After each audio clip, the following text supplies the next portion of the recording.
I just want to start by making it clear what this is and what this is not about. This is not a motivational talk.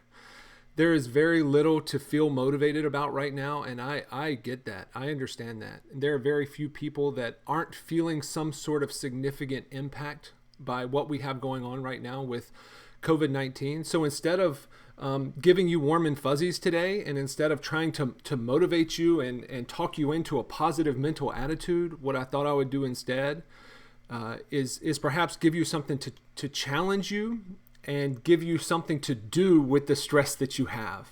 Because to say don't be stressed out is delusional at best. And so, in my mind, and I'm guessing in your experience as well, we don't have the privilege right now to have unuseful stress. We have enough stress. We don't need to add to it. We don't need anything additional to put on top of it. We don't have time to dwell. We don't have time to curl up in a ball and be afraid. There's something that we've got to do with the stress that we're under, and that's really what this time we have together is really about. So I was thinking about what has prepared me, like me specifically, personally, what has prepared me for this time, and it reminded me back in 2006. In 2006, and I'm gonna share my age. 2006, I was a junior in college.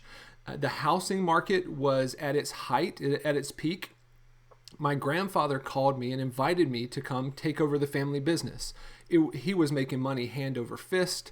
We had some furniture stores here in Raleigh, and so 2006, I made the decision I was going into the furniture business. I graduated college in 2007, moved home to take over the business, took over the business in 2007, and then what happened right around 2007. We started to see some decrease. We started to enter into the housing crisis and the recession. So business went from really good, and it was almost like the day I bought it, it started to decline. And 2008, 2009, 2010, 2011 happened, and anything connected with the housing market suffered, and the furniture industry was one of those big things. And I was in business, and I was trying to make it. And through that time, I ended up leaving the business, getting out of the business, and it was one of the hardest times of my life, trying to weather that storm. And this storm seems to be quite a bit different even than that one. For my business today, for your business, and for the businesses of thousands and thousands, millions of people. And as I look back, I think, gosh, maybe the thing that prepared me for what's at hand is what has happened. So the question I have for you is, what have you been through already that has prepared you and that gives you the emotional equity to know that this is something that you will also make it through? It doesn't mean it's going to be fun. It doesn't mean that it's not going to suck most of the time going through it. But the question is can we be emotionally stable enough now to look at this situation and say, we will survive it. We will make it. It may look different. The world may never go back to the way it was. It may take a while. Who knows what's going to happen? I don't know. And clearly, if you watch the news for more than 30 seconds, nobody knows what's going to happen. But you've already been through some hard stuff. You've already survived some stuff. And so at least allow that fact and those instances to give you some courage today to say, I will make it through this thing. And it's not going to be fun. When I look back on the suffering that I went through 2006 to 2011, it had a great impact to me financially. I lost everything I had except for my wife, my daughter, and my house. And we were awfully close to losing the house. We were eating salt and pepper sandwiches and scraping by and eating a lot of rice and beans. And financially, it was terrible. And then emotionally, what it did to me to feel as though I had suffered such a great failure so early in my career, that was tough to get over. Relationally, it's never easy when you're going through something like this because you can be a shorter temper. The stress can cause you to act out of the best version of yourself. And I look back and I'm still here, and I feel more resilient because that happened. And so where I would start with this whole thing is to think about some of those things you've been through, some of those things that have taught you, and you have earned the right to be resilient through this situation. And if you don't have any of those things, it's okay. Just know that this is the thing that's going to make you more resilient. It's not easy.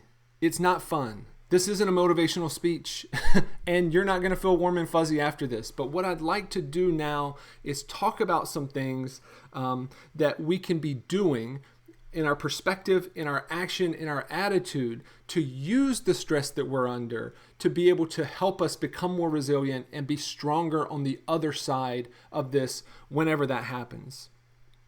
I really believe that the true test of a person is really what they become and how they act, interact, and react through hard times.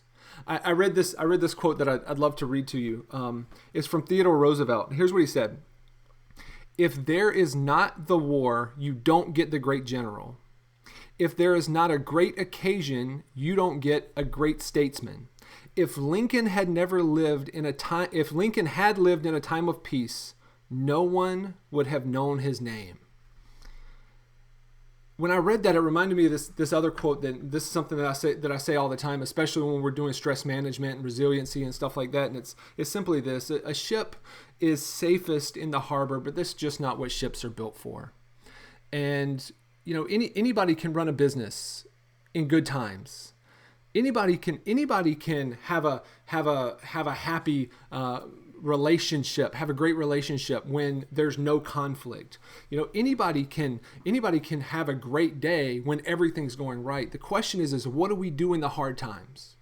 What do we do in the times like this where we might have to tighten our belts, and we might have to lace up our boots, and we might have to work twice as hard, or we might have to manage our emotional stability on a moment by moment basis? How are we going to choose to show up? So here's 5 things that you might consider. The first thing is to just simply decide what you're going to hold. Decide what you're going to hold.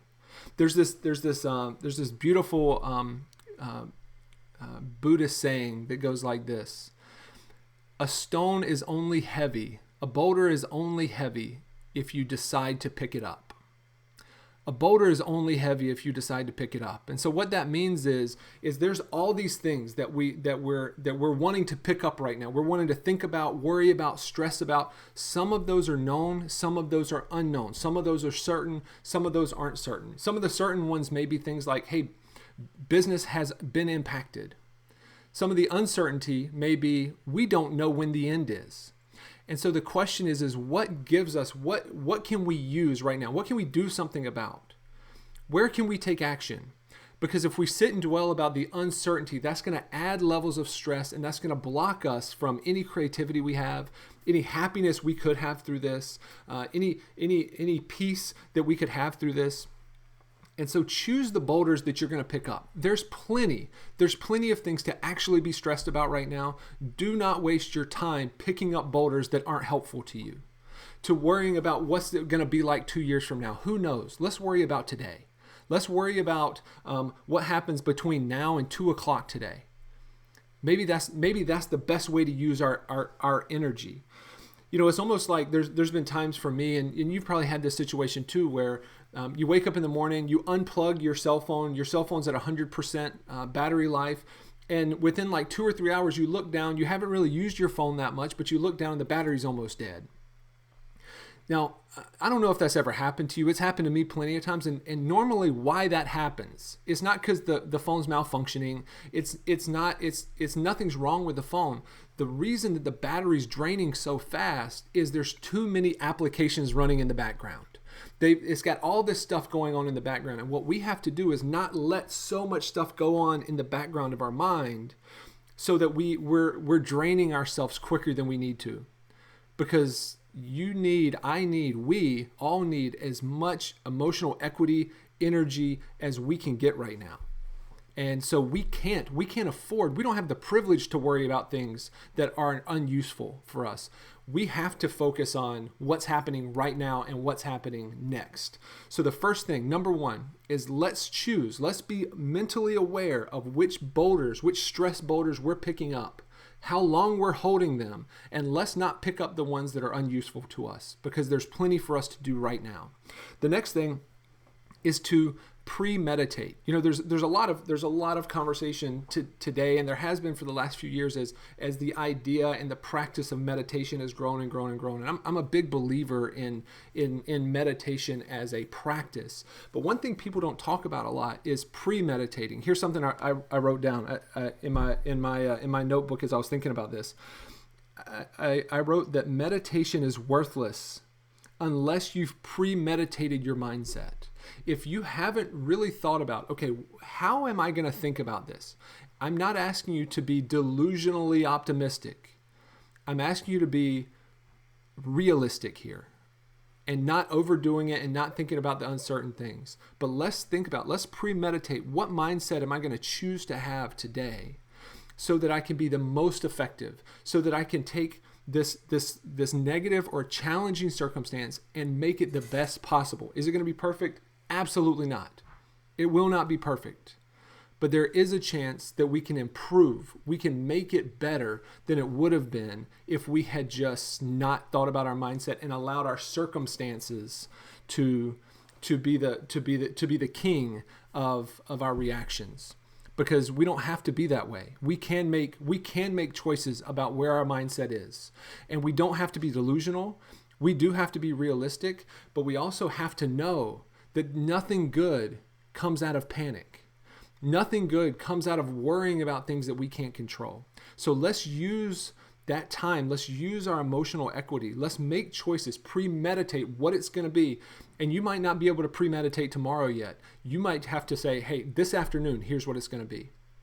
In Dale Carnegie's Golden Book, which many of you have this, and I'll send out a digital version as well, so that you can have this. There in the back, there are the stress principles, and one of those stress principles is simply this: live in day-tight compartments. And it seems like that advice needs to be even more specific, to live in hour-tight compartments.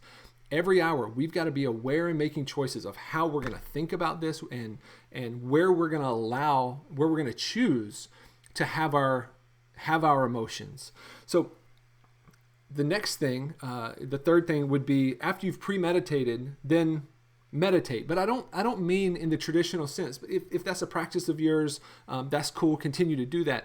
If it's not, what I mean by meditation here and meditating is find time to be in the moment. Sometimes it can be helpful for our stress just to stop. I think about right now, if I were to stop and just become aware of my surroundings, everything's okay here. My family is downstairs. My son, my 1-year-old, is taking a nap. My daughter is doing a project. My wife is downstairs. There are things right now I can find to be grateful for. There are things that in this moment I can find that can provide me some peace and some blessing. Now, there are a lot of things going on outside of my house that could really get me worked up. But sometimes it's not that we're ignoring those things, but sometimes we just got to focus on the things in the moment that we can be grateful for. And that can really help. That can really help give a break from our stress. We've got to be able to choose what takes up space in our mind. And that's really what meditating in the moment is about. It's about knowing what is taking up space and stopping for long enough to say, okay, what am I going to choose to focus on? What am I going to choose to focus on right now? Here's the next thing. So once we've premeditated and then we've meditated, the next thing is to simply take action. And taking action could mean a lot of different things. There's this beautiful proverb that I love that actually I write down from time to time, especially when I'm feeling extra stressed, and it goes like this: it's always better to light a candle than it is to scream at the darkness. It's always better to light a candle than it is to scream at the darkness. The truth is that everyone is scared right now. I have talked to quite literally hundreds of people over the last 2 weeks, and I haven't talked to anyone yet that's not terrified. Everyone is scared. And so the question is are you willing? Am I willing to light a candle in those situations? Are you willing to use that as an opportunity to relieve your own stress by helping relieve someone else's? By simply going to them and saying, hey, I know you're scared, let's talk about it. I know you're worried, let's talk about it. Where can you light a candle in this? Where can you bring some encouragement? Because if you're scared, so is everyone else. And sometimes the best way to do that is to connect, to have a conversation, to provide some encouragement, to provide a resource, to do something to be helpful. So we can sit back and be scared, or we can use that knowing that we have that fear and allow that to help us recognize that other people have that fear as well. Here's the next thing, number 5. So we've got premeditate, meditate, take action, and then the fifth thing is simply this: decide who you will be. Decide who you're going to be, because we don't always get to choose our circumstances, and God knows none of us chose the circumstance that we're in right now. And so me and my team, Josh, Cornelius, Nikki, our local team at Dale Carnegie, and then of course there's others. We live by this mantra, and this is a mantra that I created for myself back in 2011 when I left the furniture business with quite literally nothing. And it goes like this: I will do the right thing for the right reason.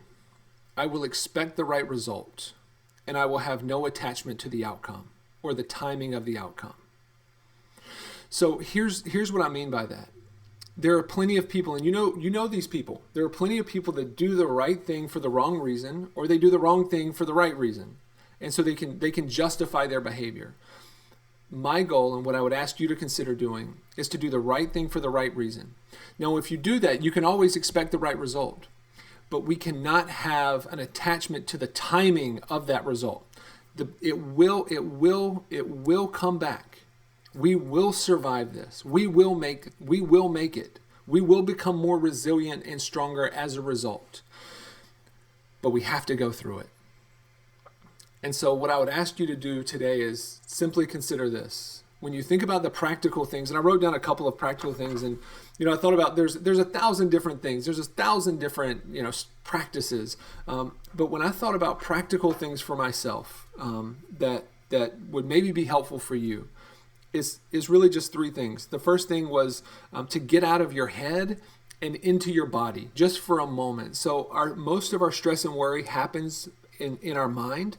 So sometimes you may need to go for a walk. You may need to go for a run. You may need to do something with your hands. Do something that gets your mind, that you have to focus on.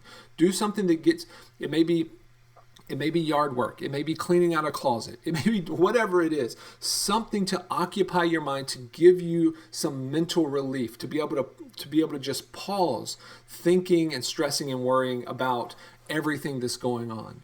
So get out of your head and get into your physicality, or get into your body. The second thing is just simply to become aware of the moment.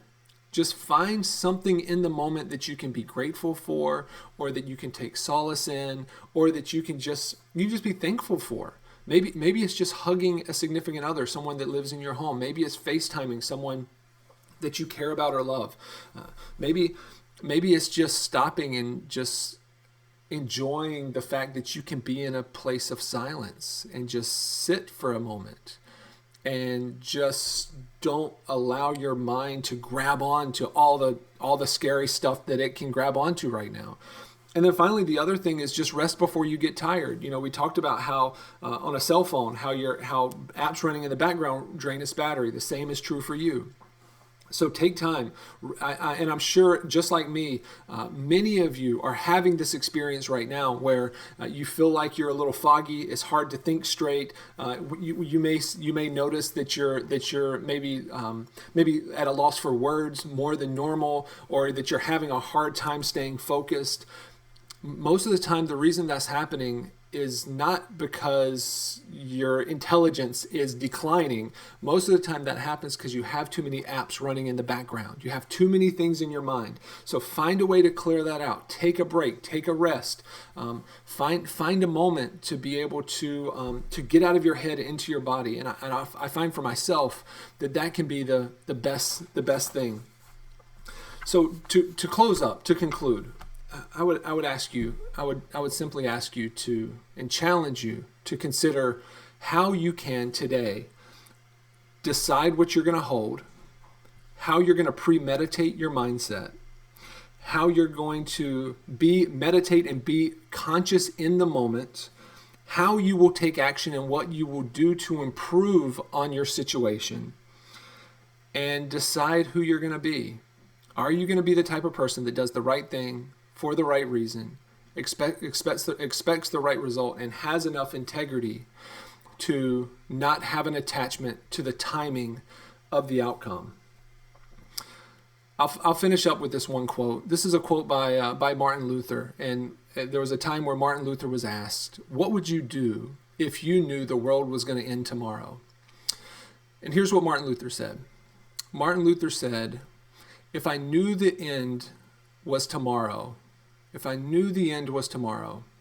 I would still plant an apple tree today." And I believe what he meant by that was, even if it's going to end, it doesn't change my integrity. It doesn't change my character. It doesn't change the fact that I'm here to do good work and to be resilient. And that's the test that we get to take right now. We didn't choose this test. This test sort of chose us. And so my encouragement to you is to still continue to plant your apple trees, continue to do your work, continue to build your relationships, because this will end. There will be an end to this, and we're all going to be more resilient, and we're all going to be stronger as a result. And we are all in, and we're all in this together.